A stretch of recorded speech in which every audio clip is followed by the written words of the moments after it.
Virus से संक्रमित लोगों की कुल संख्या 3,95,000 के पार हो चुकी है। वहीं कोरोना की चपेट में आकर मरने वालों की संख्या में लगातार इजाफा हो रहा है। लेकिन इन सब के बीच अच्छी खबर ये है कि देश में 24 राज्य ऐसे हैं जहां ठीक हुए लोगों की संख्या मरीजों से ज्यादा हो गई है। स्वास्थ्य मंत्रालय के ताज़ा आंकड़ों के मुताबिक देश में संक्रमितों की संख्या 3,95,000 के पार। 24 घंटे में 11,516 नए मामले आए सामने। देश में कोरोना से जान गंवाने वालों की संख्या 12,948। 24 घंटे में कोरोना से हुई 375 लोगों की मौत। कोरोना से जंग जीतने वाले लोगों का कुल आंकड़ा 2,13,831 के पार। 24 घंटे में ठीक हुए 9,120 लोग।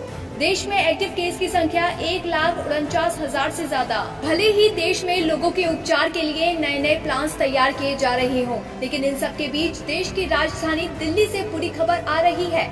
यहाँ मरीजों की संख्या 50,000 के पार चली गई है। तो वहीं दिल्ली के उपराज्यपाल अनिल बैजल ने कहा कि सभी कोरोना पॉजिटिव मरीजों के लिए 5 दिन सरकारी क्वारंटीन में रहना अनिवार्य होगा। नए आदेश के मुताबिक अब कोई भी व्यक्ति अगर कोरोना पॉजिटिव पाया जाता है तो उसे सीधा 5 दिनों के लिए अनिवार्य संस्थागत क्वारंटीन भेजा जाएगा।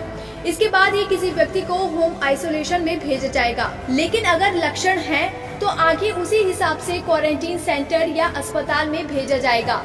कोरोना संक्रमितों की संख्या के हिसाब से भारत ने शुक्रवार को ब्रिटेन को पीछे छोड़ दिया और दुनिया का चौथा सबसे प्रभावित देश बन गया है। भारत में मामले बढ़ने की रफ्तार दुनिया में चौथे नंबर पर बनी हुई है। भारत से ज्यादा मामले अमेरिका, ब्राजील और रूस में हैं। वहीं ब्राजील में एक दिन में सबसे ज्यादा मामले भारत में ही दर्ज किए जा रहे हैं। अब नजर डालते हैं दुनिया में कोरोना के आंकड़ों पर। दुनिया में संक्रमितों का आंकड़ा 87,66,000 के पार। कोरोना से अब तक 4,62,000 लोगों की मौत। महामारी से 46,27,000 लोगों को किया गया ठीक। अमेरिका में 22,97,000 से ज्यादा कोरोना से संक्रमित। ब्राजील में संक्रमितों का आंकड़ा 10,38,000 के पार। रूस में कोरोना का संक्रमण 5,69,000 लोगों में फैला।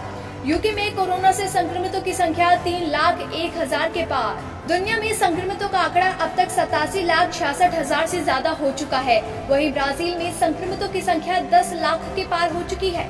यहाँ के स्वास्थ्य मंत्रालय ने शुक्रवार देर रात बताया कि पिछले 24 घंटे में 54,771 नए मामले सामने आए हैं। ये अब तक दुनिया की किसी भी देश में एक दिन में सामने आए सबसे ज्यादा मामले हैं।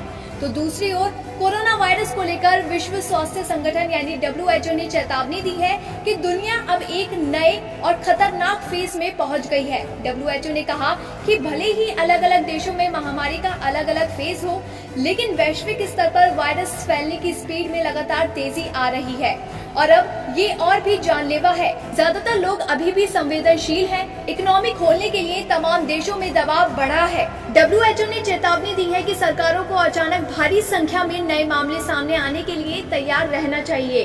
खैर, अब देखना होगा कि WHO की इस चेतावनी के बाद देश और दुनिया में क्या कुछ कदम उठाए जाते हैं। लेकिन अगर भारत की बात करें तो यहाँ परेशानी चौतरफा बनी हुई है।